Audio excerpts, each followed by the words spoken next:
야당 대선 주자들 경쟁상을 보고 언론의 표현이 아슬아슬이다. 뭔가 이렇게 서로 견제하는데 이게 굉장히 뭔가 팍 터질 것 같기도 하다. 뭐 이렇게 분석을 하고 있어요. 먼저 첫 번째 기사 좀 보겠습니다.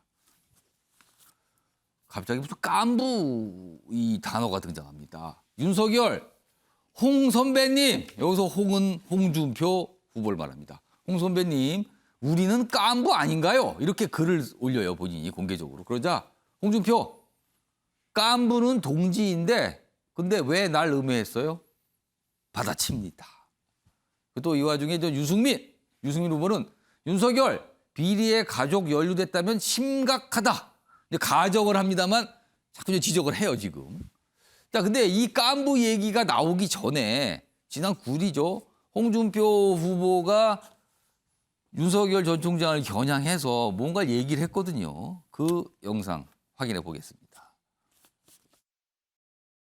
장모, 그다음에 부인, 본인 전부 지금 조사를 해서 자칫하면 감옥을 가야 되는 그런 범죄 공동체들이 되어버렸다 이 말이에요. 이래가지고 어떻게 대통령 선거를 치를 수 있겠습니까? 유교 의원님, 홍준표 후보는요, 최근에 얘기를 보면 이재명 지금 민주당 후보와 윤석열 후보를 같이 얘기를 해요. 그러면서 의혹이 있다. 이래서 대개는 이렇게 얘기합니다. 그리고 범죄 공동체라는 표현을 썼습니다. 이거 어떻게 들으셨습니까? 실제로 일반 시중 여론도 그러지 않습니까? 양쪽 1위 후보들이 예. 각각 다 뭔가 의혹이 사법 있다, 지금. 리스크에 지금 노출돼 있다. 불안한 후보라는 표현을 뭐 이낙연 후보 쪽에서 예. 꺼낸 표현입니다만 다 적용되는 거죠. 윤석열 후보는 뭐 부인과 장모 얘기는 뭐 여러 보도들이 있었으니까 전 뭐 거듭 말씀드리지는 않겠고요. 예. 제가 보기에 가장 심각한 건 고발사주 의혹인 것 같습니다. 아, 이건 수사가 진행 중이란 말이에요. 그건 수사 진행 중이고 더군다나 공수처에서 진행을 하고 있는 거예요. 결국 대장동 의혹에 대한 이재명 후보도 증거가 핵심인 거고 고발사주 의혹에 대한 손준성, 김웅과 윤석열 당시 검찰총장의 연결고리도 증거가 핵심인데 그런 증거가 나오지 않더라도 여러 반대편으로부터의 공격은 계속 이어지겠죠. 양쪽의 1위 후보들이 어떻게 이렇게 사법 리스크에 노출이 돼 있는 후보이냐. 이제 이런 점을 경쟁자들은 당연히 지금 공격을 하는 거고요. 이제 그러다 보면 제가 보기엔 정말 대통령 선거라는 건 유권자들이 정말 지지하는 최선의 선택, 최선의 좋아하는 후보를 택하는 게 그동안의 선거 행태였는데 이번에는 최악을 피하는 그러니까 다른 투표 행태에서 보이는 흔히 말하는 차악을 고르는 투표로 갈 가능성이 그래서 나온다. 저는 그런 점에서 상당히 우려가 있고요.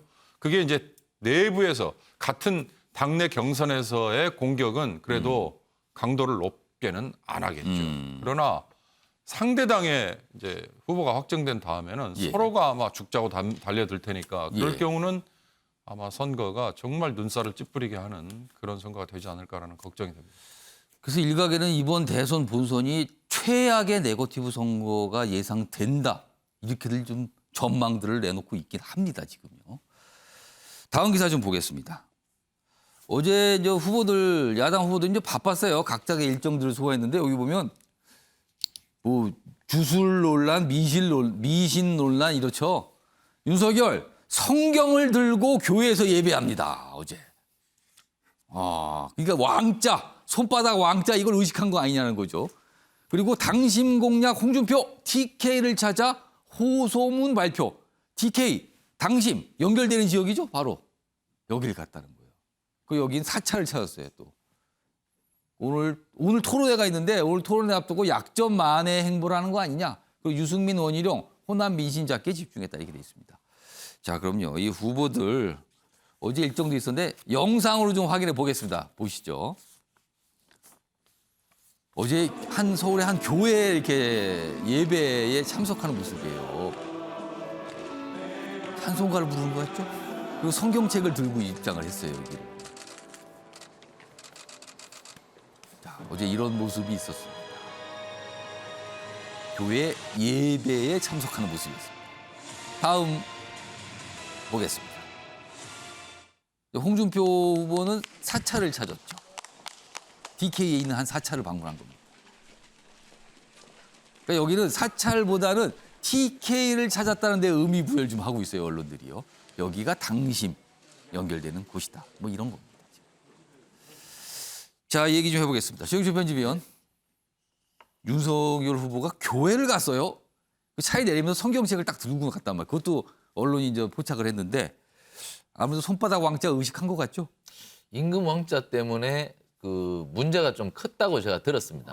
제가 개신교계에 뭐 여러 사람한테 들으니까 뭐 저런 사람이 있느냐는 말까지 나올 정도로 개신교계에서 걱정하신 분도 있군요. 그렇습니다. 굉장히 좀 반발이 있었다고 들었습니다. 저게 저 메시지가 캠프에 들어갔고 그래서 그 어제는 굉장히 의도적인 그 방문이었죠. 그리고 뭐 정치인들이 사실 뭐 교회 딱 2번 갑니다. 성탄 부활 때. 뭐 그렇게 가는데 어제는 좀 급하게 갈 수밖에 없었던 상황이었다. 임금 왕자가 여러 가지 뭐 종교를 믿는 사람들에게는 미신이라는 것이 굉장히 좀 그 거부감이 강한 것인데 그 부분에서 굉장히 큰 실수를 했기 때문에 만회하려고 갔는데 이것이 뭐 곧장 만회가 될 것 같지는 않고 여러 가지로 앞으로 진정성을 보여야지 뭐 그 교계의 여러분들이 마음을 이해할 테지만 지금 저렇게 뭐 한 번 가가지고는 쉽지 않을 테고 홍준표 후보 같은 경우는 지금 TK 민심을 잡기 위해서 많이 노력하고 있습니다. 지금 제가 듣기로 지난번 컷오프 때도 굉장히 좀 홍준표 후보가 많이 따라붙었다는 그 당내 관계자들의 얘기가 있습니다. 그렇기 때문에 홍준표 후보는 지금 2012년에 박근혜, 2007년에 이명박 후보를 벤치마킹 해야 되죠. 당시에 TK에서 80% 투표율에 80% 득표율을 거의 두 후보가 올렸거든요. 이명박과 박근혜가. 그렇기 때문에 자신도 TK를 만약에 잡는다면 충분히 경선에서도 이기고 본선에서도 무난히 승리할 수 있다고 보기 때문에 TK를 집중적으로 공격하는 것 같고 어쨌든 뭐 두 분의 노력이 어느 정도 다가올지는 좀 두고 봐야 될 것 같습니다. 배정 교수님. 네. 뭐 오늘 토론에도 잡혀 있어요.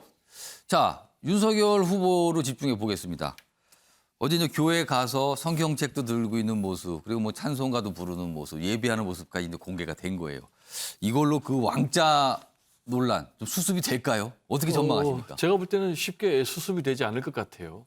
지금 뭐 무속 또는 뭐 미신 이런 지금 논란에 휩싸였지 않습니까? 역대 대선 후보 가운데 TV 토론에 왕자 새겨가지고 나온 후보는 저는 본 적이 없거든요. 그리고 또 미신 논란, 또 뭐 주술 논란, 무속 논란에 그렇게 휩싸인 후보도 지금 윤석열 후보가 처음이고요. 지금 이제 우리 해설위원께서 말씀하셨지만 워낙 민감한 문제다 보니까 본인 같은 경우는 지금 무종교로 알려져 있거든요. 무교로. 그런데 급하니까 지금 이제 여의도 순복음교회 예배드리러 가서 뭐 박수도 치고 뭐 노래도 찬송도 하고 이렇게 했다는 거예요. 결국 이제 등을 돌릴 수 있는 기독교 표심을 좀 잡겠다라는 것 아니겠습니까? 보수의 대통령 후보라면 이제 3대 표심. 그러니까 TK, PK, 영남의 표심, 그리고 또 고령층의 표심, 그리고 또 빼놓을 수 없는 게 기독교 표심이란 말이에요.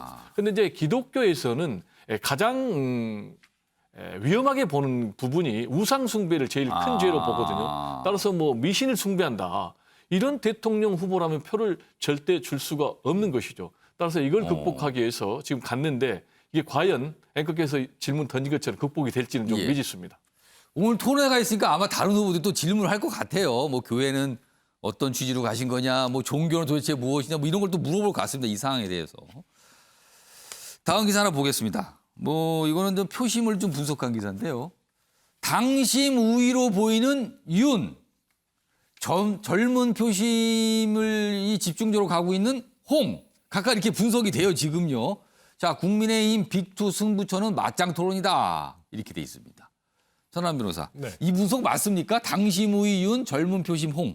어떻게 보세요? 일단 젊은 표심이 홍준표 후보를 많이 지지하고 있다는 거는 맞는 것 같습니다. 근데 당심 우위냐는 거는 제가 조금 살펴봐야 될 것 같은데요. 저도 이제 전남 순천에서 당협위원장을 하고 있으니까 대선을 앞두고 당원 가입이 많이 늘었습니다. 이게 보면 아무래도 종이로 이렇게 약간 각 캠프에서 모아오는 경우들도 있고요. 그거랑 상관없이 그냥 자발적으로 온라인으로 자신이 대선 후보에게 한 표를 행사하기 위해서 가입하는 온라인 당원들도 많이 늘었거든요. 그런데 지금 최근에 당원이 거의 2배가 됐습니다. 28만이었다가 지금 추가로 26만이 더 들어왔는데요. 이 26만 중에 44%가 20대에서 40대라는 겁니다. 예. 그리고 이 사람들은 대부분 온라인으로 당원을 가입한 분이 많거든요.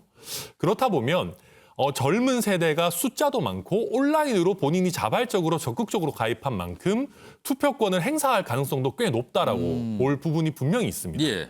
그렇기 때문에 이 당원분들 중에 연배가 좀 있으신 분들은 윤석열 후보 지지하는 성향이 여전히 뭐 강하게 나타나겠지만 추가로 유입된 이 2040 표심을 누가 잡느냐에 따라서 당심의 향방도 뭐 반드시 윤석열 후보에게 유리하다고 단정을 하기 어려운 그런 상황입니다. 여러 가지 분석이 있어요. 그리고 이제 이 경선 최종 경선은 당심 50, 그다음에 일반 뭐 여론조사 50도 이렇게 약간 룰이 바뀌기 때문에 어떤 변수가 있다 뭐 이렇게 분석도 있습니다.